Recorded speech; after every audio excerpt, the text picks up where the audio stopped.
तर जागतिक तापमान वाढीमुळे पृथ्वीवरील आर्क्टिक आणि अंटार्क्टिका या खंडातला समुद्रातला बर्फ झपाट्यानं सध्या कमी होतोय असा धक्कादायक असा निष्कर्ष नासा आणि NSIDCच्या संशोधनातून समोर आलाय।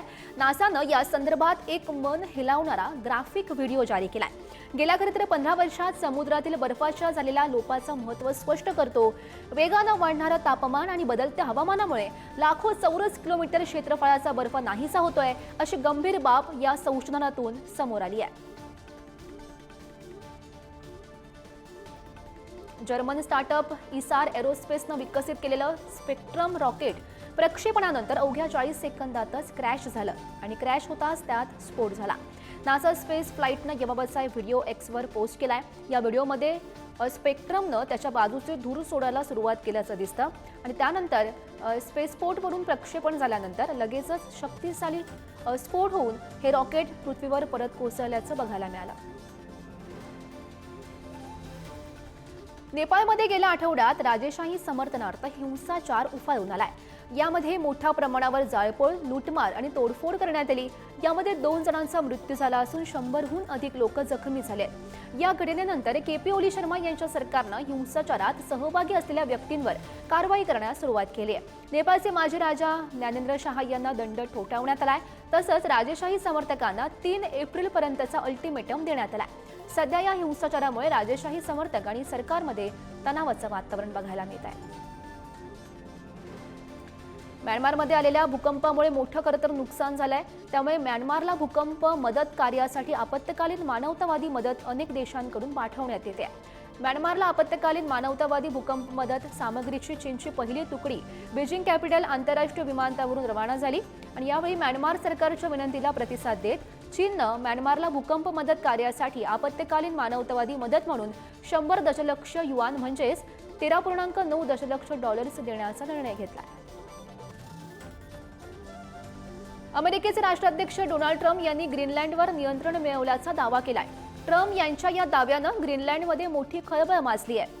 तर याच दरम्यान ग्रीनलँडचे पंतप्रधान जेन्स फेडरिक नेल्सन यांनी ट्रम्प यांना धमकी दिलेली आहे। अमेरिकेला ग्रीनलँड मिळणार नाही, आम्ही कोणाच्याही अधीन नाही आणि आमचं भविष्य आम्ही स्वतः ठरवू असं वक्तव्य ग्रीनलँडच्या पंतप्रधानांनी केलं। ग्रीनलँड हा अटलांटिक महासागरात स्थित असलेला एक बेट आहे आणि हे बेट नैसर्गिक संसाधनांनी समृद्ध आहे। बांगलादेशची राजधानी ढाकामध्ये ईद सण मोठ्या उत्साहात साजरा करण्यात आलाय आणि यावेळी मशिदींमध्ये भव्य मेळाव्यासह पारंपरिक ईद मिरवणूक सुद्धा काढून हा सण उत्साहात साजरा झाला। तसंच रमजानच्या पवित्र महिन्याच्या समाप्तीनिमित्त हजारो भाविकांनी विशेष प्रार्थना सुद्धा केली। त्यानंतर ढाका नॉर्थ सिटी कॉर्पोरेशनतर्फे घोडागाडी आणि संगीत प्रदर्शनासह रंगीत मिरवणुकीचं आयोजन करण्यात आलं होतं। दरम्यान बांगलादेश घुमसत असतानाही ईद सणानिमित्त मुस्लिम बांधव मोठ्या संख्येनं सहभागी झाल्याचं बघायला मिळालं। पाकिस्तानच्या कराचीमध्ये हजारो पाकिस्तानी मुस्लिमांनी ईद साजरी केली। अनेक ठिकाणी रस्त्यावर नमाज पठणही करण्यात आलं। इस्रायल हमास युद्धात गाझामधील पॅलेस्टिनींच्या सुरक्षेसाठी कराचीमध्ये नमाज पठण करण्यात आलं। तर संपूर्ण पाकिस्तानमध्ये अशाच प्रकारच्या सभाही घेण्यात आल्याचं बघायला मिळालं। दरम्यान पाकिस्तान सैन्य आणि बलूच समर्थकांकडून होत असलेले सततचे हल्ले त्यामुळे पाकिस्तान जेरीस आल्याचं बघायला मिळत आहे।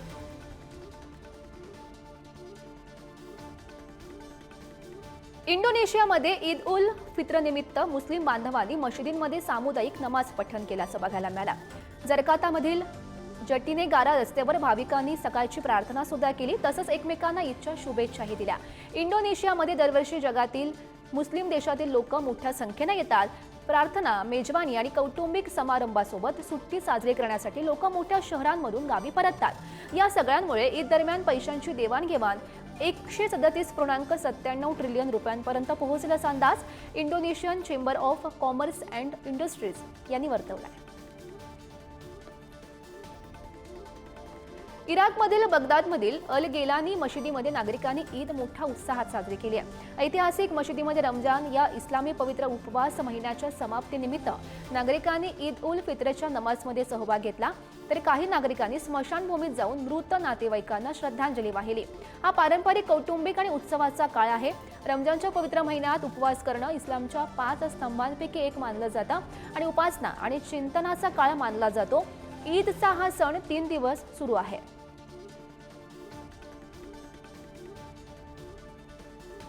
म्यानमारच्या भूकंपातील मृतांचा आकडा 1700 वर येऊन पोहोचलेला आहे। म्यानमारमध्ये 7.7 रिश्टर स्केल तीव्रतेचा भूकंप झाला होता। या भूकंपाचे धक्के बँकॉक आणि चीनपर्यंत पोहोचलेले आहेत। तर या भूकंपात अनेक जण सध्या जखमी झाल्याची माहिती समोर येते। घटनेमध्ये 3400 जण जखमी आणि 300 बेपत्ता असल्याची माहिती मिळते। भूकंपामध्ये म्यानमारमध्ये मोठ्या प्रमाणात नुकसान झालं, अनेक नागरिक बेघर झाले, तर या भूकंपाचे परिणाम आणखीन काही आठवडे जाणवण्याची शक्यता आहे। IFRCच्या समन्वयकांनी याबाबतची माहिती दिली। म्यानमारमध्ये NDRFच्या पथकांनी युहालाथेन मठात बचाव कार्य सुरू केलं। या ठिकाणी सुमारे 170 साधू अजूनही अडकलेले आहेत। लष्कराचं पथक रुग्णालयाच्या जागेला भेट देणार असून उद्या वैद्यकीय सेवा सुरू करण्यात येईल। स्काय व्हिला येथे सुद्धा NDRFची टीम तैनात करण्याचा प्रयत्न करते। मदत सामग्री राज्य महानायक समितीच्या एजन्सीना उद्या पाठवण्यात येणार आहे। म्यानमारमधील समितीतील दुसऱ्या क्रमांकावर देखील सुमारे 2000 भिक्षू मठाबाहेर बसलेले आहेत, अशी माहिती परराष्ट्र मंत्रालयाच्या वतीनं देण्यात आली आहे। तर म्यानमार नंतर आता टोंगा बेटावर 7.1 तीव्रतेचा भूकंप घडला, तर या भागात सुनामीचा इशारा सुद्धा जारी करण्यात आलाय। USGS न याबाबतची माहिती दिली। टोंगाच्या मुख्य बेटापासून उत्तर पूर्वेला 1000 किलोमीटर अंतरावर या भूकंपाचं केंद्र होतं। या भूकंपानंतर पॅसिफिक सुनामी वॉर्निंग सेंटरनं 300 किलोमीटर अंतरावरील किनारपट्टीवर धोकादायक लाटा उसळण्याचा इशारा दिलाय। या देशाची लोकसंख्या जेमतेम 10 लाखांपेक्षा अधिक आहे। यापैकी बहुतांश लोक हे टोंगा टापू या मुख्य बेटावर राहतात आणि हा बेट ऑस्ट्रेलियापासून 3500 किलोमीटर अंतरावर आहे।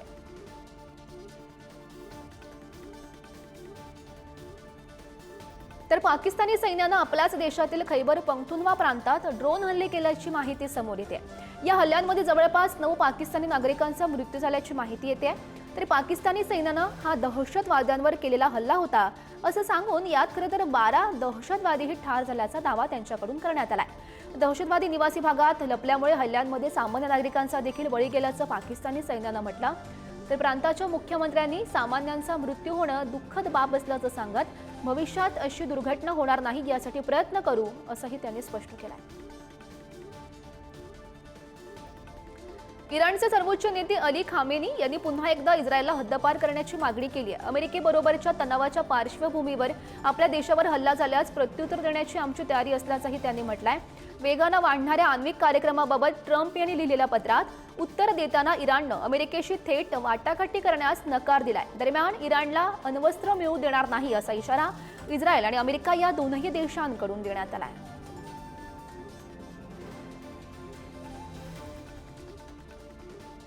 पॅलेस्टिनी दहशतवादी गट हमासनं 50 दिवसांच्या युद्धबंदीच्या बदल्यात 5 इस्रायली बंधकांना सोडण्यास सहमती दर्शवली आहे। हमासचे प्रमुख खलील अल हय्या यांनी आज 5 ओलिसांना सोडण्याची सहमती दाखवली। हमासला 2 दिवसांपूर्वी इजिप्त आणि कतारकडून हा प्रस्ताव प्राप्त झाला होता। हमासने एका इस्रायली ओलिसाचा व्हिडिओ देखील जारी केलाय, ज्यामध्ये तो त्याच्या सुटकेसाठी आवाहन करताना बघायला मिळतोय। तसंच जर हमास नेते आत्मसमर्पण करतील तर त्यांना गाझा सोडण्याची परवानगी दिली जाईल असंही इस्रायलचे पंतप्रधान नेत्यानाहू यांनी म्हटलं। जम्मू काश्मीरच्या कठुआतील रुई गावात 3 दहशतवादी शिरलेले होते। जम्मूच्या कठुआ जिल्ह्यात 4 दिवसांपासून सुरू असलेलं ऑपरेशन सफियान रविवारी तात्पुरतं थांबलंय। याचाच फायदा घेत जंगलात 3 दहशतवादी आढळलेले आहेत। काळे कपडे घातलेले 3 एका घरात घुसले आणि त्यांनी अन्न आणि पाणी मागितलं। जेवल्यानंतर त्यांनी घरातून एका 13 वर्षाच्या मुलाला पळवून नेलं, मात्र त्या मुलानं डोंगरावरून उडी घेत पळ काढलाय। संशयास्पद हालचालींची माहिती मिळता सुरक्षा दलांनी परिसराला वेढा घातला। या दहशतवाद्यांना स्थानिकांकडून मदत मिळत असल्याचा अंदाज व्यक्त केला जातोय।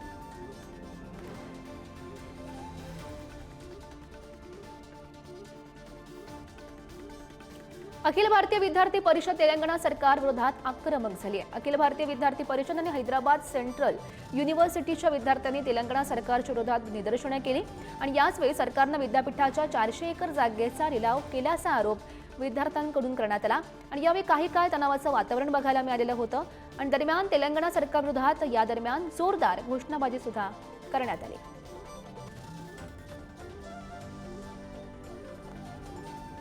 कर्मचारी भविष्य निर्वाह निधी संघटनेने आपल्या 7.5 कोटी सदस्यांच्या ईज ऑफ लिव्हिंगला चालना देण्यासाठी ऑटो सेटलमेंट ऑफ ॲडव्हान्स क्लेमची मर्यादा वाढवली आहे। यावेळी सध्याच्या 1 लाख रुपयांवरून 5 पट वाढवून 5 लाख रुपये करण्याचा निर्णय घेतलेला आहे। हा निर्णय 28 मार्च 2025 रोजी श्रीनगर, जम्मू आणि काश्मीर येथे झालेल्या सेंट्रल बोर्ड ऑफ ट्रस्टीजच्या 113व्या कार्यकारी समितीच्या बैठकीत मंजूर करण्यात आला। या बैठकीमध्ये श्रम आणि रोजगार मंत्रालयाच्या सचिव सुमिता दावरा यांनी या प्रस्तावाला मान्यता दिली आहे। बिहारच्या पटनामध्ये संजीव हंस यांच्याशी निगडीत मुख्य अभियंत्यांच्या घरी ईडीनं धाड टाकली। यावेळी सरकारी कंत्राट मॅनेज करणाऱ्या अधिकारी आणि कंत्राटदाराविरोधात ईडीनं मोठी कारवाई केली आहे। या कारवाईमध्ये कोट्यवधी रुपये जप्त करण्यात आल्याची माहिती आहे आणि यावेळी जप्त केलेल्या नोटांची संख्या इतक्या मोठ्या प्रमाणात आहे की ही 8 तास ही मोजणी करावी लागली। रोकड पाहून अधिकाऱ्यांना नोटा मोजणाऱ्या 4 मशीन मागवण्यात आल्याचं पाहायला मिळाल्याचं बघायला मिळत आहे।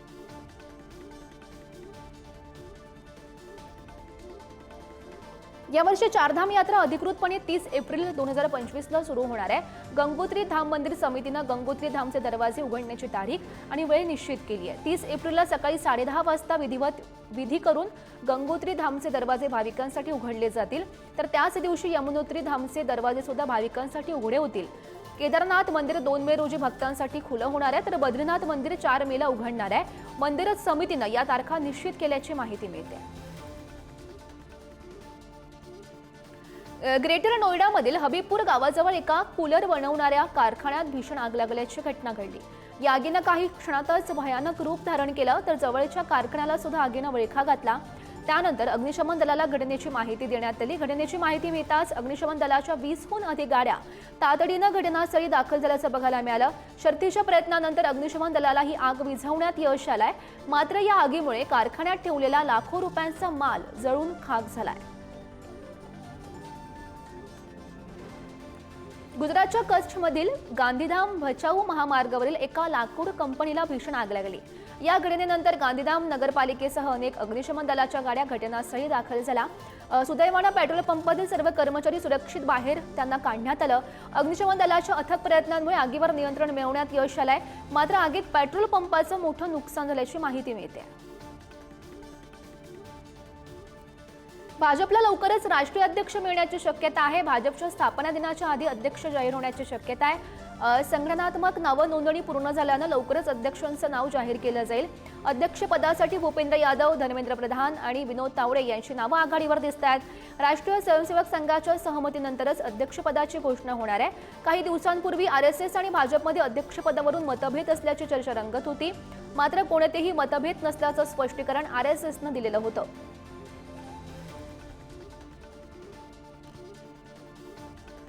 काँग्रेस नेते राहुल गांधी यांनी केंद्रीय महिला आणि बालविकास मंत्री अन्नपूर्णा देवी यांना पत्र लिहिलं आहे। अंगणवाडी सेविकांच्या समस्यांबाबत त्यांनी हे पत्र लिहिलेलं आहे। निवृत्त कामगार आणि मदतनीसांना ग्रॅज्युइटी देण्याच्या मागणीसाठी हे पत्र लिहिलेलं आहे।